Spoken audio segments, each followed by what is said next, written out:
Assalamualaikum warahmatullahi wabarakatuh. Salam sejahtera untuk kita semua.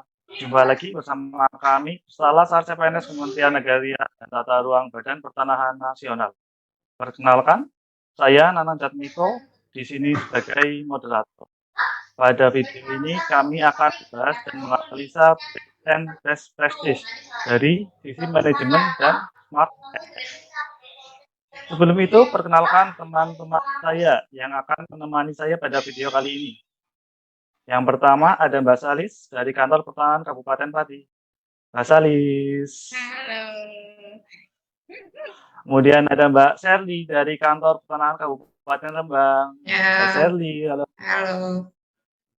Kemudian ada Mas Rahmat dari Kantor Pertanahan Kota Kendari. Mas Rahmat. Sehat Mas Rahmat? Sehat Mas. Kemudian yang terakhir ada Mbak Riana dari Kantor Pertanahan Kota Kendari. Mbak Riana. Ya, halo. Baik, langsung saja kita tonton videonya.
Nah, itu tadi salah satu video best practice kita. Untuk selanjutnya, saya minta pendapat dari salah satu narasumber. Yang pertama, Mbak Salis.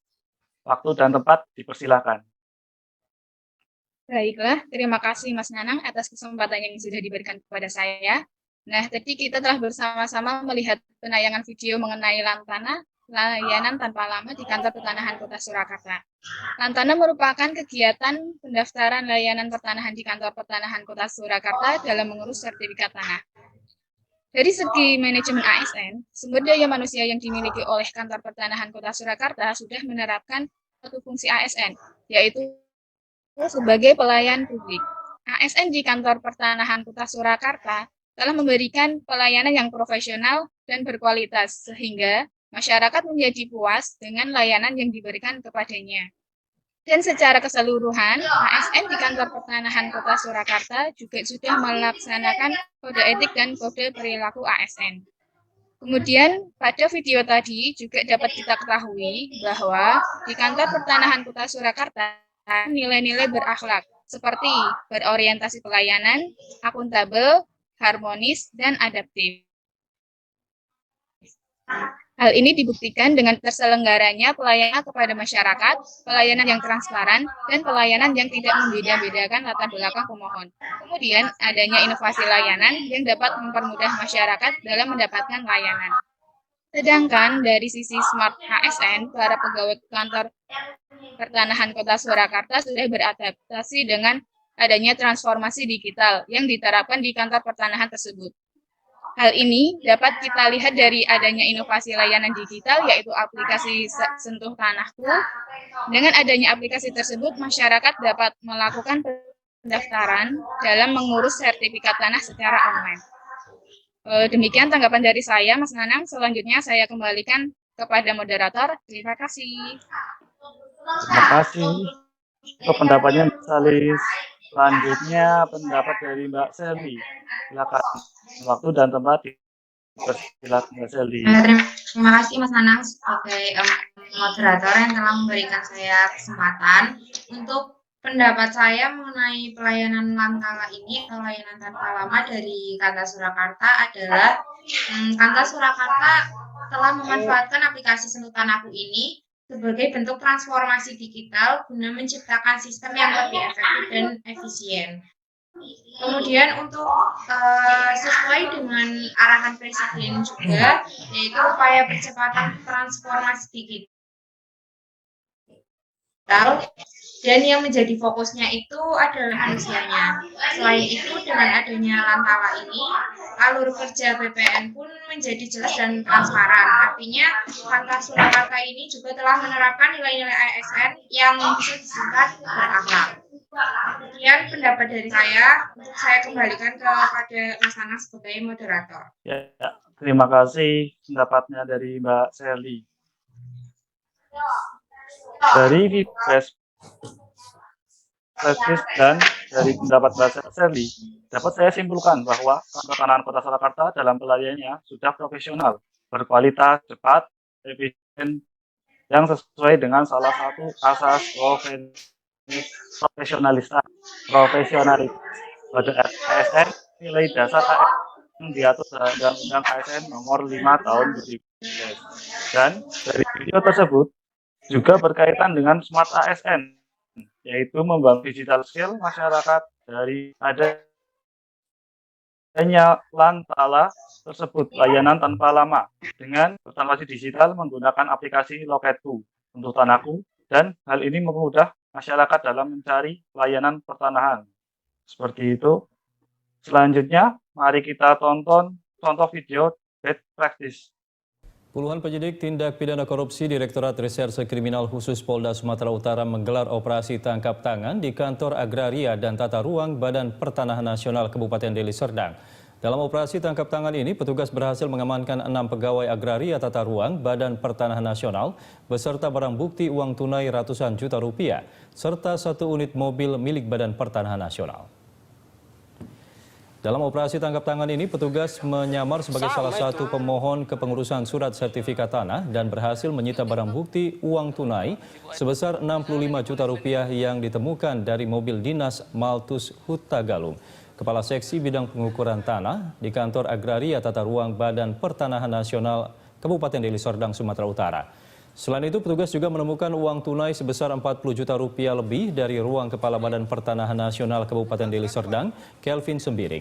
Tak hanya itu, uang tunai, mobil dinas milik Maltus dan dari Kepala Dinas Badan Pertanahan juga disita petugas serta 6 orang untuk menjalani pemeriksaan.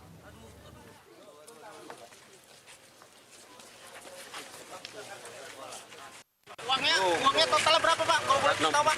Pastinya Pak 100 jutaan Pak. 100 jutaan ya? Termasuk dalam mobil itu juga Pak tadi? Ya. Berapa orang Pak yang diperiksa Pak? Berapa orang Pak yang diperiksa Pak?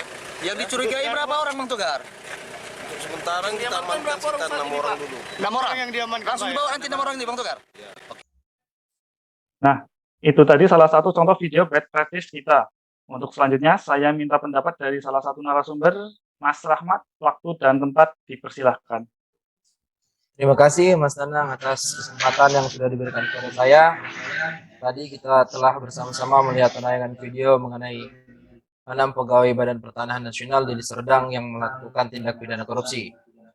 Adanya kasus seperti video yang ditayangkan tersebut, pegawai atau ASN yang tidak memiliki nilai dasar etika profesi dan terjerat dengan kasus korupsi, di mana kedudukan atau status jabatan PNS dalam sistem birokrasi selama ini dianggap belum sempurna untuk menciptakan birokrasi profesional.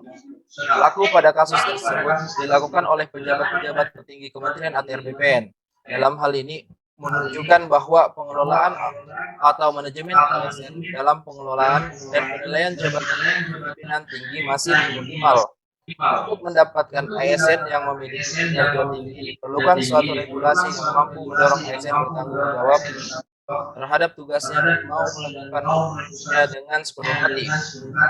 Merit system adalah salah satu strategi untuk mendorong produktivitas kerja karena ASN dijamin produktivitasnya dalam perjalanan karirnya.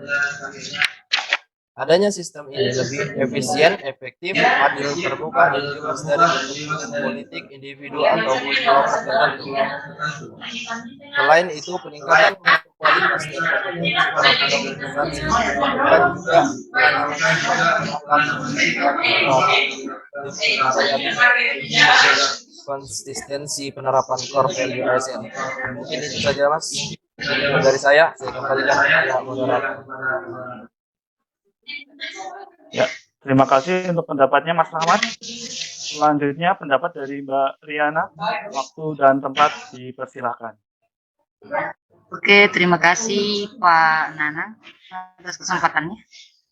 Oke, menurut saya dari video tersebut, tindak korupsi ini sudah biasa di negeri kita, sudah biasa terjadi. Dan alasan penyebab terjadinya itu dari manusianya sendiri, bukan tidak smart ASN, tapi justru sebaliknya, mereka mempunyai kekuatan dan penampilan yang khusus, maka mereka bisa melakukan perbuatan tersebut. Kebalikan, mereka adalah smart ASN, namun disalahgunakan terhadap hal-hal yang lain. Dan untuk penyebab korupsi ini, yang pertama, tidak jauh-jauh. Yang pertama itu manusianya yang kurang bersyukur dan tidak pernah merasa cukup apa yang telah diberikan. Terus yang kedua, seleranya yang terlalu tinggi dan tidak seimbang dengan ekonomi. Untuk itu, menurut saya pribadi, untuk solusi untuk kasus korupsi ini kedepannya harus memiliki orang-orang yang jujur, panitianya terutama panitianya yang harus jujur, karena terkadang yang mau direkrut orang jujur tapi panitianya yang tidak jujur. Itu saja yang mungkin saya sampaikan. Saya kembalikan ke Mas Nana. Terima kasih. Baik, terima kasih Mbak Riana. Dari video ini dapat disimpulkan mengenai pelanggaran kode etik ASN yang harusnya melaksanakan tugas bertanggung jawab, cermat, disiplin, dan berintegritas tinggi, serta tidak menyalahgunakan wewenang jabatannya dan tidak mencerminkan ASN profesional. Hal ini tentu akan menurunkan kepercayaan masyarakat kepada Kementerian ATR BPN. Mungkin itu saja untuk video kali ini. Terima kasih atas partisipasi teman-teman untuk dalam diskusi ini. Assalamualaikum warahmatullahi wabarakatuh. Kementerian ATR BPN Layani profesional terpercaya.